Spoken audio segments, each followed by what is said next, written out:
큰 박수로 영광을 돌립니다. 아멘. 감사합니다. 우리 인사 나누십시다. 하나님은 당신을 사랑하십니다.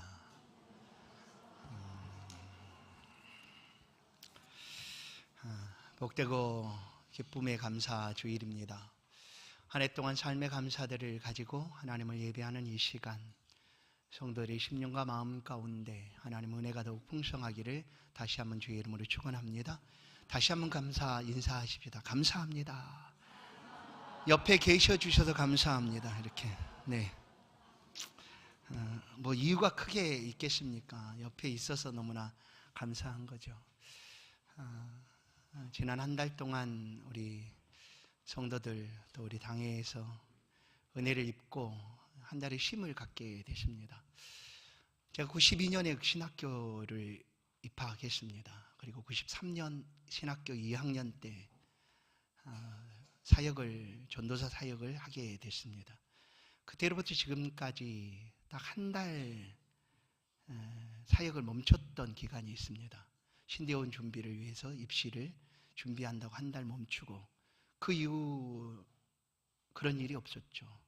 그러니까 그때부터 지금까지 한 달 멈추고, 하나님이 다른 사람 이런 생각을 해봤어요.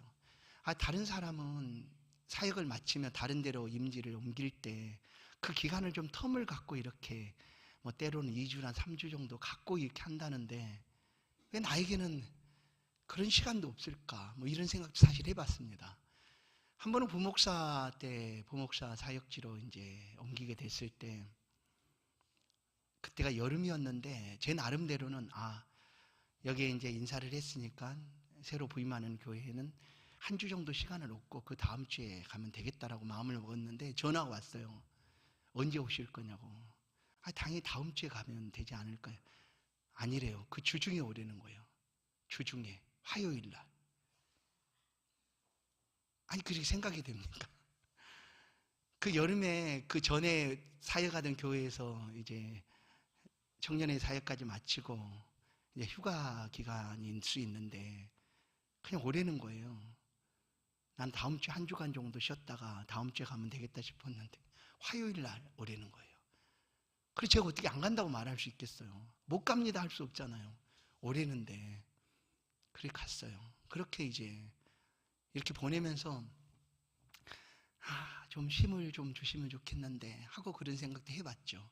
근데 우리 임마누엘 교회에서 이렇게 한 달간의 시간을 주셔서 너무나 감사하고, 물론 안식년이라고 하면 1년이겠지만 어디 1년을 그렇게 쉴 수가 있겠습니까? 그래서 한 달의 시간이라도 너무나 감사하고, 그 기간 동안 이제 다른 교회 가서 예배를 드리게 됐습니다. 한 번은 성지 그 현장에서 예배를 드렸고, 나머지 3번은 다른 교회에서 예배를 드렸습니다. 그리고 다른 교회에서 예배를 드릴 때 느낀 그 감정이, 생각이 목사로서, 왜냐하면 저는 다른 교회 가본 적이 없지 않습니까? 갈 수도 없고 뭐 그랬었는데, 예배를 드리는 모든 성도들의 모습이 너무나 열정적인 거예요. 물론 이제 그런 교회를 일부러 찾아가기도 했습니다. 이렇게 예배 드리는 곳에 가보고 싶다 해서. 그런데 예배를 드리러 오는 성도들의 모습이 얼마나 열정적인지 몰라요. 그냥 뭐 느긋하게 오시는 분이 아닌 것 같더라고요. 그냥 교회에 오기 위해서 그냥 달려오고 있는 그런 모습 같고, 와서 하나님을 예배하기 위하여 그 모습들을 봤죠. 근데 살아있다라는 생동감이 있는 그런 모습들을 보게 됐습니다. 물론 우리 교회 성도들도 마찬가지죠. 교회 오실 때 그냥, 이런 표현이 안 맞겠지만 어슬렁 오는 분이 없잖아요. 열심을 가지고 교회에 오지 않습니까? 오늘 하나님을 예배해야지. 하나님을 예배하는 그 기쁨을 맛보기 위해서 그런 마음으로 오지 않습니까? 그런 모습들을 보았습니다. 그래서 참 감사하다. 우리 교회도 그런 열정을 가지고 하나님을 예배하는 임마누엘 교회도 너무나 감사하고, 또 이 기간을 통하여 더 사랑하게 되고 더 간절하게 되고, 남은 기간 동안도 더 열심히 하나님 앞에 사역을 해야 되겠다라는 그런 다짐도 하게 되었습니다. 오늘 이 추수감사주일 아침, 지나온 모든 시간들을 돌아보며 감사를 마음속에 품고 예배하는 성도 여러분의 심령에 다시 한번 주의 은혜가 있기를 간절히 축원합니다. 우리의 감사 예배는 이렇게 시작이 되었어요. 영국에 신앙으로 살고자 했던 청교도들이 있습니다. 메리 여왕이 너무나 박해를 심하게 하니까 피했습니다. 그 피한 것이 신대륙 미국으로 피하게 됐죠. 메이플라워를 타고 대서양을 지나서 미국에 도착하게 됩니다. 그때가 겨울철. 그 겨울을 지나고 봄이 되어서 그 지역의 원주민들을 통하여 씨앗을 도움받습니다. 그래서 봄에 씨를 뿌시고 그 다음에 가을에 결실을 맺게 되어서 얼마나 감사했던지 하나님 앞에 그들은 감격의 예배를 드렸어요. 그야말로. 그러지 않겠어요? 신앙의 자유를 위해서 찾아왔다. 아무것도 없는 그곳에서 이런 결실을 얻게 되었으니, 그래서 하나님 앞에 그 결실을 올려드리며 기쁨의 예배를 드리게 된 것이 바로 추수감사절에, 오늘날 추수감사절에 시작이 되었습니다. 오늘 우리의 예배는 그런 예배 연장선에 있죠. 선교사님들을 통하여 그 믿음으로 신앙의 역사를 따라서 우리나라에서도 그 감사 예배를 드리게 됩니다. 그렇게 해서 오늘 드리게 되는 것이죠. 이 감사절 예배가 하나님 앞에 드려질 수 있다는 것이 얼마나 감사한 일인가. 이 스펄전 목사님이 이런 말을 했다고 합니다. 목사님께서 촛불을 보고 감사하면 하나님 등불을 주시고, 등불을 보고 감사하면 하나님 별빛을 주시고, 별빛을 보고 감사하면 하나님 달빛을 주시고, 달빛을 보고 감사하면 햇빛을 주시고, 햇빛을 보고 감사하면 그 햇빛보다 더 밝은 천국을 주신다. 그런 얘기를 했다는 거예요. 그 맞는 것 같아요. 왜냐하면 감사가 우리의 삶에 꼭 필요한 것이기 때문에 감사하라, 범사에 감사하라 라고 말하고 있지 않습니까? 이 감사는 오직 인간에게만 주시는 하나님의 은총입니다. 물론 동물들도 뭐 꼬리 흔들고 막 살랑살랑 흔들고 막 하고 이렇게 하고 막 감사도 표현할 수 있겠죠. 그러나 인간에게만 주시는 은총이 감사합니다. 그래서 사람은 누구나 감사할 수가 있다라는 거예요. 그런데 사람이 쉽게 감사가 되는가? 우리를 봐도 알지 않습니까? 잘 안 돼요. 그래서 감사를 위한 훈련이 필요합니다. 훈련. 한 해 동안 잊었던 감사라면 이 시간들을 통하여 다시 한번 되새김질 하십시다. 작은 것에 대한 감사도 필요하고요. 또한 내게 있는 모든 것들에 감사할 수 있는 그런 마음도 필요합니다. 그것이 단번에 되어지지 않고 훈련을 통해서 되어지기 때문에 감사의 훈련들을 끊임없이 우리가 해야 된다라는 거예요. 성도 여러분, 오늘 풍성한 결실을 위한 감사입니다. 오늘 저도 마찬가지고 여러분들도 이 풍성한 결실을 원하지 않습니까? 우리가 농사하는 사람이 아닌 이상 그 결실을 농부들이 얻는 그런 수확이 아니라는 것도 알게 될 것입니다. 우리가 기대하는 풍성한 것들은 무엇일까? 그 풍성한 감사가 우리 가운데 있기를 간절히 축원합니다. 사람 어느 때 감사할까 생각해 보았습니다. 어느 때 감사를 할까? 뭔가 주어졌을 때 감사하죠. 내 손으로 주어질 때 감사합니다. 뭔가 이렇게 얻었을 때 감사하게 되죠. 그런데 우리가 열심히 수고하고 땀을 흘려서 얻게 된 소득 앞에 감사를 하게 됩니다. 아이고, 한 달 동안 이렇게 참 힘들게 일했는데 이런 은혜를, 소득을 얻었네, 감사합니다. 그런데 모든 사람이 이렇게 감사하는가? 잘 못해요. 왜냐하면 아니, 내가 땀 흘려 애쓰고 수고해서 얻은 건데 뭐 이것이 감사한가? 라고 여긴다라는 거예요. 그래서 감사를 잘 못해요. 그러나 우리의 삶에 감사가 필요한 것은 우리가 살아가면서 맛있는 음식을 먹을 때 그 음식에 맛을 내는 첨가물이 있습니다. 그게 뭘까요? MSG죠. MSG만 딱 던져 넣으면 라면 스프 같은 거죠. 그거 만들면 모든 맛이 그냥 너무나 맛있어요. 그 양념 아닙니까? 양념. 음식물에 양념을 이렇게 잘 적절하게 조절을 하면 맛이 확 살아나고 달라지게 되는 거죠. 내가 열심히 애쓰고 수고했어도 그것에 대한 감사가 무엇인가? 내가 감사할 수 있다면 그것은 내 삶에 양념을 치는 일입니다. 내 삶에 양념을 넣어주는 일이에요. 그럼 내 삶이 달라지게 된다라는 거예요. 무슨 내가 땀 흘려 수고한 거 이거 당연히 받을 일이지. 당연히 받을 것인데 뭐 내가 감사하다고 누구한테 얘기를 해야 돼? 라고 하지 마시고 감사하십시오. 그러면 우리 삶에, 우리의 생애 속에 이 감사의 양념이 들어가서 삶이 달라지고 회복되고 분명히 행복하게 될 줄로 분명히 믿습니다. 하나님은 우리로 하여금 감사가 계속될 수 있도록 우리 손에 뭔가 주어지지 않았어도 그냥 감사하는 삶을 살아갈 수 있도록 지금도 보이진 않아도 만질 수는 없어도 또 깨달을지 잘 못해도 하나님은 끊임없이 우리 가운데 감사할 수 있는 것들을 주시고 계십니다. 햇빛도 주시죠. 보이지 않는 산소도 주시죠. 또한 우리가 감사가 멈춰지지 않도록 하기 위하여 우리의 기도를 들으시고 응답을 주시기도 합니다. 응답도 주시고요, 은혜도 주시고요, 복도 주시지 않습니까? 이것이 무엇인가? 이것은 우리로 하여금 감사하도록 하기 위함입니다. 감사. 잊지 마라. 내가 이렇게 하는 것은 너희 삶에 감사가 있기를 원한다 하는 것이죠. 하나님께서 이스라엘 백성들을 대표적으로 부르셨어요. 택한 민족으로 부르신 거죠.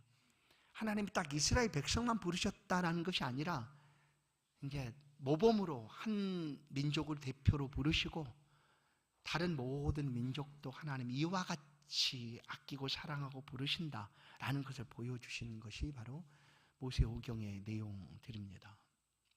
하나님이 그들을 위하여 모든 걸 다 주시지 않습니까? 그런데 하나님이 그들이 불평할 때, 원망할 때, 감사해야 되는 그 순간에 감사치 못하고 원망하고 불평할 때 하나님께서 책망하실 뿐만 아니라 노를 바라시기도 합니다. 왜냐하면 하나님이 주시는 것들은 감사밖에 없어요. 사실 믿음이라는 것이 뭘까요? 우리가 믿음의 사람으로 살아간다는 것은 이런 거예요. 감사할 수 있을 때 감사하는 것입니다. 아멘. 감사할 수 있을 때 감사 못한 사람도 많이 있는 걸 기억한다면 이게 믿음이에요. 감사할 수 있을 때 정말로 감사해야 돼요. 믿음이라는 것은 감사할 수 없을 때에도 감사하는 게 믿음이다라는 거예요. 감사할 수 없을 때도 감사하는 게 믿음이다. 오늘 하나님은 우리가 감사하면 이 모든 것은 버릴 것이 없다라고 디모데전서를 통해 말합니다. 디모데전서 4장 4절을 한번 보십시다. 하나님께서 지으신 모든 것이 선함에 감사함으로 받으면 버릴 것이 없다라고 얘기합니다. 아멘. 아멘이죠. 감사함으로 받으면 버릴 것이 없습니다. 우리의 삶에도 마찬가지죠. 모든 것을 감사로 받으십시오. 그러면 버릴 것 없습니다. 오늘 이 감사주일 아침 성도 여러분의 심령 속에 풍성한 감사가 있기를 다시 한번 주의 이름으로 간절히 축원합니다. 이 풍성한 결실을 위한 감사를 얻기 위해서 몇 가지, 한두 가지 잠깐 말씀을 더 살펴보겠습니다. 첫 번째, 풍성한 결실을 위한 감사는 어떻게 얻을 수가 있을까?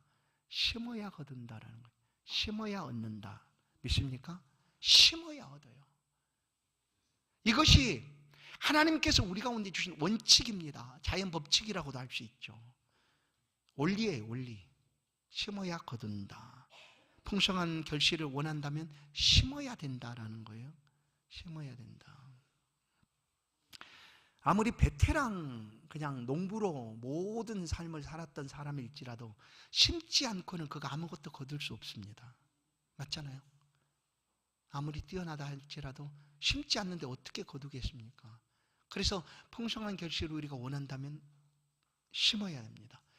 여러분의 풍성함은 어떤 것입니까?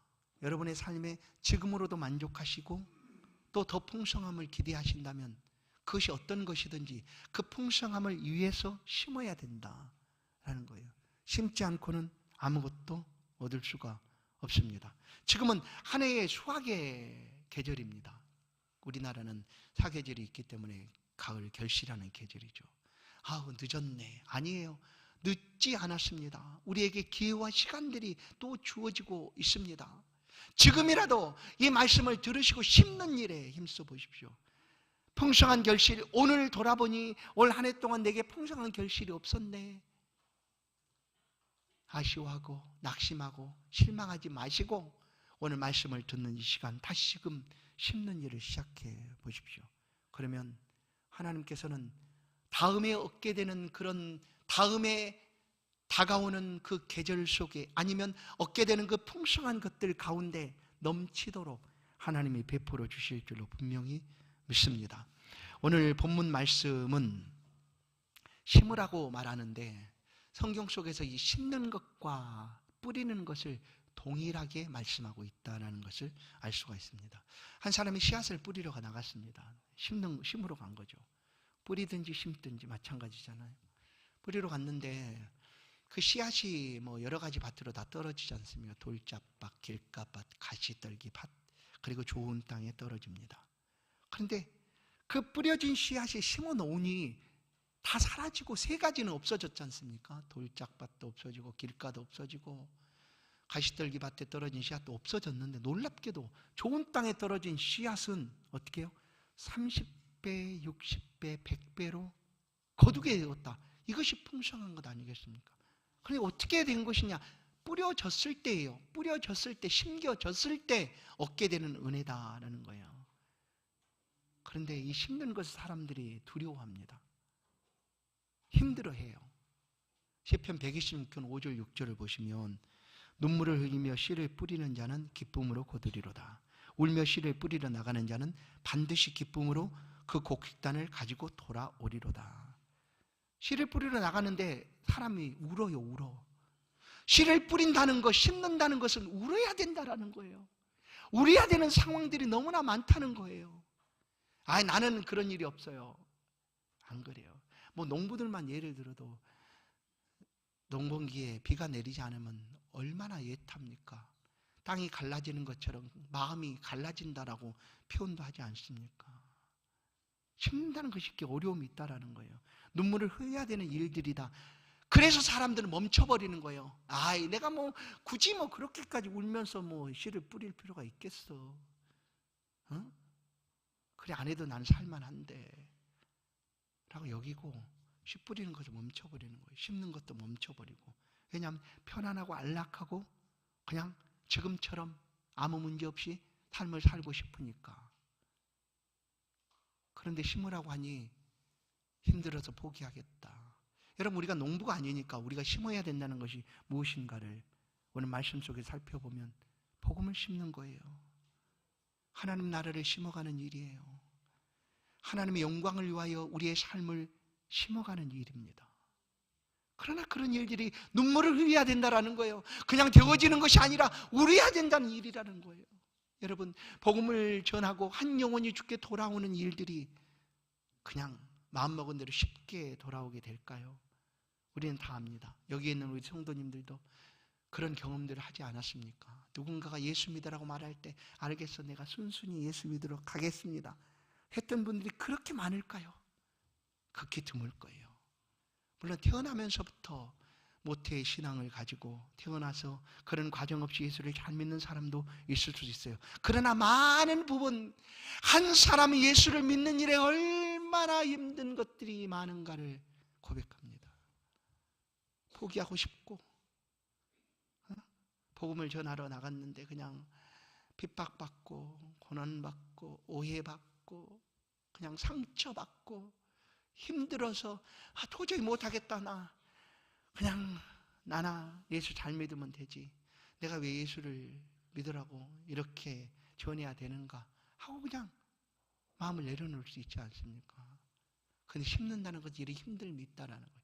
아무리 어려운 환란과 핍박이 다가와도 심는 것을 멈추지 않을 때 비로소 풍성한 열매가 맺혀지기 때문입니다. 성지 한 달 안식월 기간 동안 저는 튀르키예 그리고 그리스 로마 바울 사도의 성지 여행 그 발자취를 따라서 다녀왔습니다. 공교롭게도 보니까 올해 내년도 2025년 달력을 그걸 생각을 못했는데 달력을 보니까 그 요정이더라고. 보니까 달력 안에 이렇게 우리 교회 달력 안에 그 내용이 그 요정이더라고요. 이 사도행전을 보면 바울 사도가 소아시아 지역을 여러 차례 복음을 전했다고 말하지 않습니까? 3차례, 4차례, 그리고 로마까지 이렇게 복음을 전했는데 우리는 그 내용 속에서 잘 알지 못해. 목사인 저도 그렇게 생각을 했어요. 근데 이번 그 성지를 가서 보고 느낀 게, 야, 이거 맞구나. 복음을 전하기 위해서 이런 힘든 일들을 마다하지 않고 행했기 때문에 이 땅의 복음의 열매들이 맺혀져 간 것이 아닌가. 소아시아 지역, 튀르키예 지역에 소아시아 교회들이 많이 있는데 우리는 그 교회를 가기 위해서 비행기를 타고 떠나야 했습니다. 한 교회에서 다른 교회로 가기 위해서 비행기를 타고 떠났다라는 거예요. 그런데 바울 사도는 그 시대에 비행기가 있습니까? 쏜살같이 달리는 차량이 있습니까? 두 발로 걸어야 했어요. 걷는 길에 마가선 수천 메타가 되는 높은 산들이 가로막혀 있는데 그 산들을 걸어서 넘고 수백 킬로를 다녔다라는 거예요. 그렇게 복음을 전하고 그 결과로 소아시아 교회들이 세워지게 되었다라는 것을 다시 한번 알게 됐습니다. 맞습니다. 심지 않으면, 이런 일들이 힘들고 어렵다고 심지 않으면 열매는 거둘 수가 없다. 예수님도 말씀합니다. 요한복음 12장 24절, 내가 진실로 진실로 너희에게 이르노니 한 알의 밀이 땅에 떨어져 죽지 아니하면 한 알 그대로 있고 죽으면 많은 열매를 맺느니라. 죽지 아니하면 열매가 없다라는 거예요. 심었어도 죽지 아니하면 열매가 없다. 근데 죽을 만큼 힘든 것이 무엇이겠습니까? 가장 힘든 게 죽는 것 아니겠어요? 그렇지 않아요? 그런데 이 풍성한 열매를 얻기 위해서는 죽어야 된다라고 예수님이 말씀하고 있지 않습니까? 누군가를 위하여 심어가고 뿌린다는 것은 눈물을 흘려야 할 만큼 고통스럽고 아픈 일일 수 있습니다. 내가 손해보고 내 것을 내어주어야 되고 아낌없이 섬겨주어야 되는, 헌신해야 되는 그런 삶들도 필요할지도 모릅니다. 그럼에도 멈추지 않는 이유는 우리가 모두가 기대하는 것처럼 풍성한 결실을 위함인 줄로 믿습니다. 사랑하는 성도 여러분, 우리의 삶의 풍성함을 기대하신다면 심으실 수 있기를 주의 이름으로 간절히 축원합니다. 사르밧 과부가 이렇게 심었죠. 엘리야를 위하여 기름통에 가름병에 기름병에 가루통에 그 한 줌밖에 없는 것들을 엘리야에게 내어주지 않습니까? 근데 그냥 내어줬을 것이라고 여겨주십니까? 얼마나 갈등하고 아파하고 눈물을 흘려야 했겠습니까? 이것이 전부인데 그 전부를 내어준다는 일. 그런데 사르밧 과부는 엘리야에게 내어줍니다. 하루를 먹고 살고자 했던 그 하루보다 3년 6개월 동안, 아니 그 이후로도 더 많은 시간들을 이 여인은 삶을 살아가게 되었다.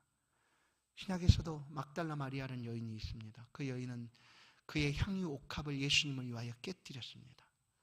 쉽게 깨뜨렸다고 여겨지십니까? 아니요, 눈물을 흘려야 했을 거예요. 울어야 했을 거예요. 왜냐하면 그것이 그의 전부였는데 그것을 지금 내어주는 상황입니다. 근데 어찌 안 울겠어요? 그러나 그는 주님을 위하여 그 옥합을 깨뜨립니다.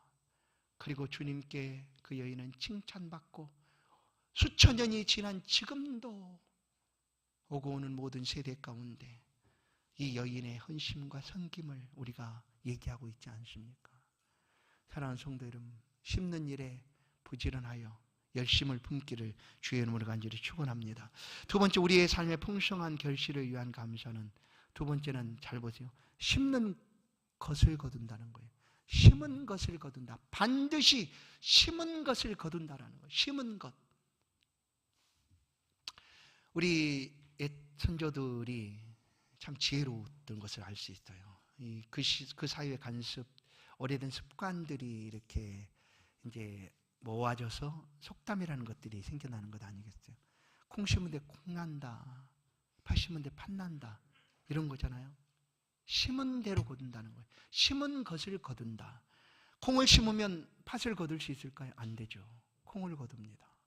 팥을 심어야지 팥을 거두죠.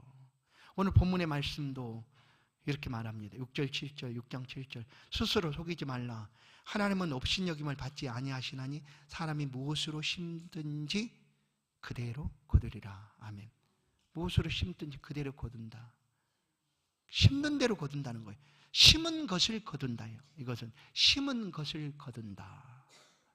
근데 본문 속에서 심어야 되는 두 가지를 우리 가운데 소개합니다. 첫 번째는 육체를 위하여 심는 것, 육체를 위한 심는 것. 또 하나는 성령을 위하여 심는 것이다 라고 얘기합니다. 그러면 어떤 것을 심어야 될지 우리가 너무나 잘 알지 않습니까? 육체를 위하여 심는 것은 어떻게 심어야 되는가 말할 필요가 없어요. 우리가 너무나 잘 알아요. 그러잖아요. 우리 육체를 위하여, 우리 건강을 위하여, 우리 미래를 위하여 우리가 어떻게 심어야 되는지 너무나 잘 알아요. 가르쳐주지 않아도 그냥 잘 심고 있어요. 열심으로 잘하고 있어요.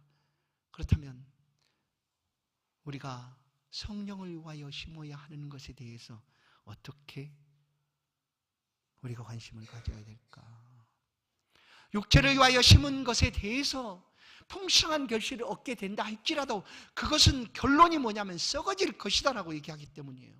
썩어질 것이다. 아무리 잘 심었다라고 말한들 누가복음 12장에 어리석은 부자의 것처럼 다 헛것이 되고 만다라는 거예요. 그가 단 하나도 가질 수가 없지 않았습니까? 다 다른 사람에게 돌아가고 그 자신은 그 많은 것들을 누려보지도 못하지 않습니까? 왜냐하면 썩어질 것입니다. 그것 가지고 천국 가는 것 아니에요. 아무리 많은 것을 가졌다 한들 그것 가지고 천국 가는 것이 아니에요. 왜냐하면 그것은 썩어질 것들이기 때문입니다. 생명이 없기 때문입니다. 우리가 예수를 믿는 궁극적 목적이 뭘까요? 그것은 다른 많은 이야기를 미사역으로 붙여놔도 사실은 영생, 곧 천국 가기 위함인 줄로 믿습니다. 천국 가지 못한다면 이 모든 것들이 무슨 의미가 있겠습니까? 천국 가지 못한다면, 영생을 얻지 못한다면 이 땅에서 우리가 하는 모든 것이 어떤 의미가 있겠습니까? 무슨 의미가 있겠어요? 그런데 믿는 자에게 하나님이 천국과 영생을 상속하도록 허락하시고 반드시 천국이 있다는 것을 확신하기 때문에 이 땅의 삶을 썩어질 것을 위하여가 아니라 성령을 위하여 살기 위하여 힘쓴다라는 거예요. 사랑하는 성도 여러분, 심때 성령을 위하여 심어가십니다. 갈라디아서 5장 19절, 18절, 19절 말씀을 보시면 육체를 위하여 심는 것이 어떤 것인가 분명히 말합니다. 음행, 더러움, 모색, 우상숭배, 주술, 시기, 분냄, 당짓는 것들, 이런 모든 것들은 21절을 보십시다. 이런 일을 하는 자들은 하나님 나라를 유업으로 받지 못할 것이요 확증하고 있습니다. 이런 것은 하나님 나라를 유업으로 받을 수 없다라고 얘기합니다. 그런데도 우리는 어리석게 이것에 힘쓰고 있고 성령을 위하여서는 좀 뒤로 미루고 있는 것 아닐까. 성령을 위하여 심으면 영생을 얻는다라고 말합니다. 영생을 얻습니다. 생명입니다. 갈라디아 5장 22절 오직 성령의 열매는 사랑과 희락과 화평과 오래참과 자비 양성과 충성과 온유와 절제니 이 같은 것을 금지할 법이 없느니라 라고 얘기합니다. 없어요. 성령을 위하여 심으면 이런 은혜를 하나님께서 성도들의 삶에 풍성하고 주렁주렁 맺히도록 허락하시겠다라는 거예요. 심때 무엇을 심어야 되는지 우리는 분명합니다. 육체를 위한 것이 아니라 성령을 위하여 심어 가십시다. 그러면 결실하는 그때 풍성하게 주께서 인정해 주시는 잘하였도다 착하고 충성된 종아 하는 그런 음성을 반드시 듣게 될 것입니다. 마지막 한 가지 더, 풍성한 결실을 위한 감사. 이왕이면 심을 때 쪼맨치가 아니라 풍성하게 심으십시오. 이것도 법입니다. 풍성하게 심으면 풍성히 거두게 되어 있습니다. 예수님께서 마태복음 7장 12절에 이런 말씀을 하시죠. 그러므로 무엇이든지 남에게 대접을 받고자 하는 대로 너희도 남을 대접하라. 이것이 율법이요 선지자이니라. 우리가 누군가의 대접을 받기를 원한다면 풍성히 대접해 주는 거예요. 그러면 그렇게 받는 거죠. 네? 너희가 대접받고자 하는 대로 우리가 풍성함을 원한다면 풍성하게 심으라라는 거예요. 하나님 나라와 교회를 위해서, 주의 종을 목회를 위해서, 또 하나님의 백성들을 위해서 풍성하게 심어가라라고 말씀하는 거예요. 때는 누군가는 인색하고 억지로 할 수도 있어요. 그런데 잘 보십시다. 고린도후서 9장 6절부터 8절 말씀을 한번 읽어보겠습니다. 우리 같이 합독해서 이 말씀을 한 목소리로 읽겠습니다. 시작. 이것이 곧 적게 심는 자는 적게 거두고 많이 심는 자는 많이 거둔다 하는 말이로다. 각각 그 마음에 정한 대로 할 것이요 인색함이나 억지로 하지 말지니 하나님은 즐겨내는 자를 사랑하시느니라. 하나님의 능히 모든 은혜를 너희에게 넘치게 하시나니 이는 너희로 모든 일에 항상 모든 것이 넉넉하여 모든 착한 일을 넘치게 하려 하심이라. 아멘. 인색함이나 억지로가 아니라 풍성하게 심으면 풍성하게 거둘 수 있다라는 거예요. 우리 모두는 사실 풍성함을 원하는 것 아닙니까? 예수 그리스도 오심도 우리의 삶에 더욱 풍성케 하기 위하여 오셨다라고 하심처럼 그렇게 지금도 끊임없이 우리의 삶에 풍성함을 공급해 주시는 주님입니다. 이 풍성함을 기대하시고 풍성함을 원하신다면 풍성히 심으십시오. 넉넉하게 심으십시오. 보세요. 9장 8절을 보시면 하나님의 능히 모든 은혜를 너에게 넘치게 하시나니 이는 너희로 모든 일에 항상 모든 것이 넉넉하여 모든 착한 일을 넘치게 하게 하려 하심이라. 하나님 우리가 넘치게 주시는 이유는 이거예요. 모든 일에 항상 모든 것이 넉넉하여. 저도 이렇게 바랍니다. 모든 일에 항상 모든 것이 넉넉하기를 원합니다. 성도 여러분, 이 말씀을 꼭 기억하시고 붙잡고 하나님 나의 모든 일에 모든 것이 항상 넉넉하기를 원합니다. 이렇게 기도하십시오. 그리고 하나님의 은혜를 구하십시오. 그것을 원하신다면 풍성하게 심어야 된다라는 거예요. 풍성하고 넉넉하게 심어야 합니다. 그러면 이것을 어떻게 알 수가 있을까? 내가 심는 것이 이것이 풍성한지 아닌지를 어떻게 알 수가 있을까? 어떤 정해진 정량이 없습니다. 사실 이만큼이 풍성한 거야 라고 성경은 우리 가운데 말하지 않는다라는 거예요. 적고 많으면 그 사람이 그의 삶의 자리에서 알게 되는 거예요. 그 사람이. 율법을 보면 이스라엘 백성들이 하나님 앞에 나아가도록 율법을 주셨습니다. 나아갈 때 어떻게 나아가는지. 근데 나아갈 때 반드시 제물을 가지고 갈 때 송아지도 등장합니다. 송아지 큰. 근데 송아지만 등장하는 염소도 등장하고 양도 등장하고 그런데 비둘기도 등장해요. 그럼 비둘기보다 더 작은 가루, 곡식 가루도 등장해요. 그런데 하나님께 나갈 때 어떤 사람은 송아지를 가지고 나갈 수 있어요. 어떤 사람은 가루를 가지고 나갈 수 있어요. 그 비교가 안 되지 않습니까? 왜 하나님이 이렇게 하셨을까? 그것은 그의 삶의 자리에서 그가 할 수 있는 그런 상황 속에 하라는 거예요. 만약에 부자가 송아지를 가지고 나갈 수 있는 부자예요. 그런데 하나님께 나갈 때 뭐 가루도 가지고 나가지 하고 가루를 가지고 나간다고 한번 생각해 보십시오. 하나님이 그거 기뻐하실까? 아니죠. 그래서 송아지가 필요한 거예요. 부자에게 맞게 하나님 앞에 가지고 나아가야 될 재물들이 있는 거죠. 그게 율법입니다. 그럼 오늘 우리의 삶에서 이 많고 적음을 우리가 어떻게 알 수가 있을까? 예수님께서 마태복음 22장에 한 부자 청년과 이렇게 얘기를 나눕니다. 이름이 부자 청년이에요. 부자예요. 부자 관원이에요. 가진 것이 많은 사람이에요. 그 얘기를 하다가 내가 어떻게 하면 영생을 얻을까? 그러니까 예수님께서 계명을 지켜라. 그럼 계명은 내가 원래부터 다 지켰어요. 그래? 그럼 너 있는 것을 가난한 자에게 나눠주고 그 후에 너는 나를 따르라. 그랬더니 부자층이 근심하며 돌아갔더라 라고 이렇게 얘기하는 그 내용이 마태복음 22장에 있습니다. 그때 예수님께서 이 부자 청년에게 하시는 말씀이 있었어요. 하나님을 계명을 어떻게 지켜야 되는지 마태복음 22장 보면 마음을 다하고 목숨을 다하고 힘을 다하여 주 너희 하나님을 사랑하라 라고 얘기해요. 마음과 힘과 목숨을 다하라. 여기서 이 다하여라는 표현이 뭐냐면 전부입니다. 일체입니다. 일체. 양이에요. 양. 다하라는 거예요. 너는 부자니까 내 모든 것을 다해서 섬기라 라는 걸 얘기하는 거예요. 부자는 그렇게 해야 된다는 거죠.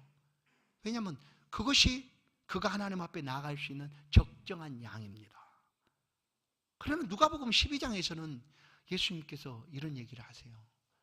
누가복음 12장에 예수님이 성전에 이렇게 앉아 계시다가 들어오는 사람들을 봅니다. 부자가 동전을 가지고 예물을 드리고 또 그 뒤따라서 한 여인이 살짝이 뭔가를 드렸어요. 2렙돈이죠. 오늘날로 우리나라로 돈을 계산해 보면 한 몇백 원 정도 되지 않을까. 1,000원도 안 되는 그거 드렸어요. 그 놀랍게도 예수님이 제자들을 향하여 저 여인이 가장 많이 드렸다라는 표현을 해요. 많이 드렸다. 그러면 어떤 적정한 영이 기준이 있어가지고 이 부자가 드리는 양과 이 가난한 사람이 드리는 양이 그 적정한 기준에 보면 전혀 아닌데 왜 예수님 많게 드렸다고 할까? 이것은 많고 적음은 그의 삶의 자리에서 얼마든지 자신이 스스로 확인해 볼 수 있다라는 거예요. 어느 만큼을 드려라 이렇게 말하고 있지 않아요. 어느 만큼을 심어라라고 말하지 않아요.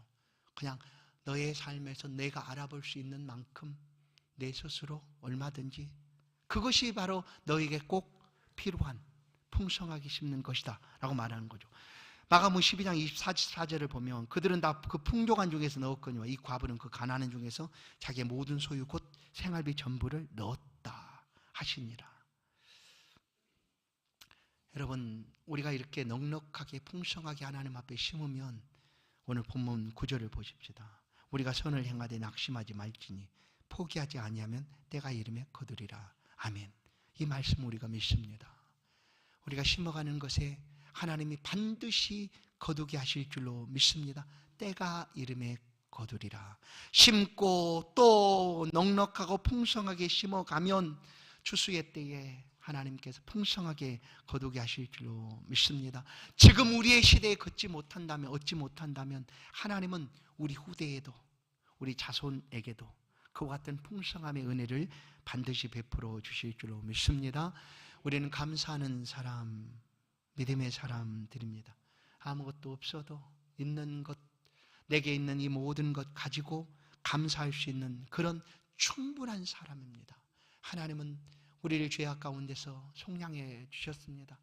천국을 소망할 수도 없고 소망도 없던 우리들에게 예수 그리스도를 보내시고 우리의 죄를 속량하셔서 천국을 소망할 수 있는 그런 은혜를 베풀어 주셨습니다. 이것보다 더 큰 감사가 어디 있겠습니까?